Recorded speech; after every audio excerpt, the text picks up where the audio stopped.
নাটকীয় পরিস্থিতিতে দেশ ছাড়তে বাধ্য হয়ে বাংলাদেশের সদ্য প্রাক্তন প্রধানমন্ত্রী শেখ হাসিনা ভারতের রাজধানী দিল্লিতে অবতরণ করেছেন। তাও দিন দশকের ওপর হয়ে গেল। সে ভারত সরকার প্রথমে ইঙ্গিত দিয়েছিল মধ্যপ্রাচ্য বা ইউরোপের তৃতীয় কোনো দেশই তার চূড়ান্ত গন্তব্য হতে যাচ্ছে, কিন্তু সেই সম্ভাবনা বাস্তবায়নের এখনো কোনো লক্ষণ দেখা যায়নি। শেখ হাসিনার ক্ষেত্রে এখন কি করা হবে তা নিয়ে এখনো অস্পষ্টতা থাকলেও অতীতে কিন্তু বিভিন্ন দেশের একাধিক নেতা, রাজনীতিবিদ বা তাদের পরিবারকে ভারত রাজনৈতিক আশ্রয় দিয়েছে।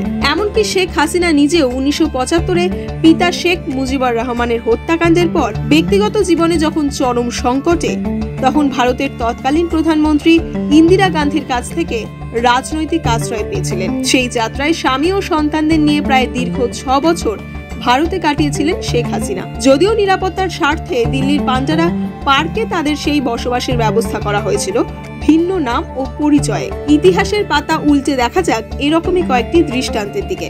রাজা ত্রিভুবন শাহ 1950 সালের নভেম্বরে নেপালের তখনকার মহারাজা ত্রিভুবন বীর বিক্রম শাহ তার ছেলে মহেন্দ্র, সবচেয়ে বড় নাতি বীরেন্দ্র ও পরিবারের অন্য সদস্যদের নিয়ে কাঠমান্ডুর ভারতীয় দূতাবাসে আশ্রয় নেন। নেপালের রাজবংশের সঙ্গে রানাদের বহুদিন ধরে চলা সংঘাতের জেরেই একটা পর্যায়ে রাজা ত্রিভুবন ওই সিদ্ধান্ত নিয়েছিলেন। দলাই লামা 1959 সালের মার্চ মাসের শেষ দিনটিতে দলাই লামা ম্যাকমোহন লাইন অতিক্রম করে ভারতীয় প্রজাতন্ত্রের ভূখণ্ডের প্রবেশ করেন। তার আগে বেশ কয়েক বছর ধরে তিব্বতের এই ঈশ্বর রাজা লাসায় তার পোটালা প্যালেসের সিংহাসনে দিন কাটাচ্ছিলেন চরম অস্বস্তির মধ্যে, কারণ তিব্বতের ওপর চীনের কবজা ক্রমশ এঁটে বসছিল।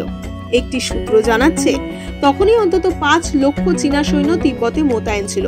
পাশাপাশি আরো ছিল তার অন্তত 10 গুণ হুন বসতি স্থাপনকারী মোহাম্মদ নাজিবুল্লাহ আহমজাই, যিনি শুধু নাজিবুল্লাহ নামেই বেশ পরিচিত ছিলেন। তিনি 1986 সালের সোভিয়েতের সমর্থনে আফগানিস্তানের প্রেসিডেন্ট পদে আসীন হন। প্রায় 6 বছর প্রেসিডেন্ট পদে থাকার পর ইসলামী মুজাহিদরা যখন 1992 সালের এপ্রিলে কাবুল দখল করে, তখন প্রেসিডেন্ট পদে ইস্তফা দিয়ে নাজিবুল্লাহ ভারতের কাছে আশ্রয় চান। তা মঞ্জুরও হয় সঙ্গে সঙ্গেই। মোহাম্মদ নাসিম মালদ্বীপের সাবেক প্রেসিডেন্ট তথা রাজনৈতিক অ্যাক্টিভিস্ট মোহাম্মদ নাসিদকে ভারত রাজনৈতিক আশ্রয় নিয়েছিল এক বিচিত্র পরিস্থিতিতে।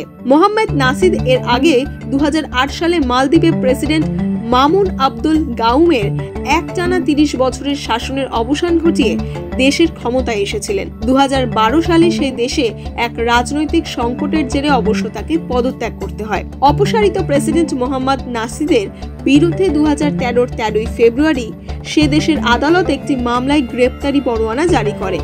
ভারতের সঙ্গে তার অবশ্য আগে থেকেই সুসম্পর্ক ছিল, কিন্তু তিনি যে সোজা ভারতীয় দূতাবাসে গিয়ে রাজনৈতিক আশ্রয় চাইতে পারেন, এটা ভারতের কর্মকর্তারাও অনেকেই ভাবতে পারেননি। এরপর সাবেক প্রেসিডেন্ট মোহাম্মদ নাসিদকে রাজনৈতিক আশ্রয় মঞ্জুর করে মনমোহন সিং সরকার।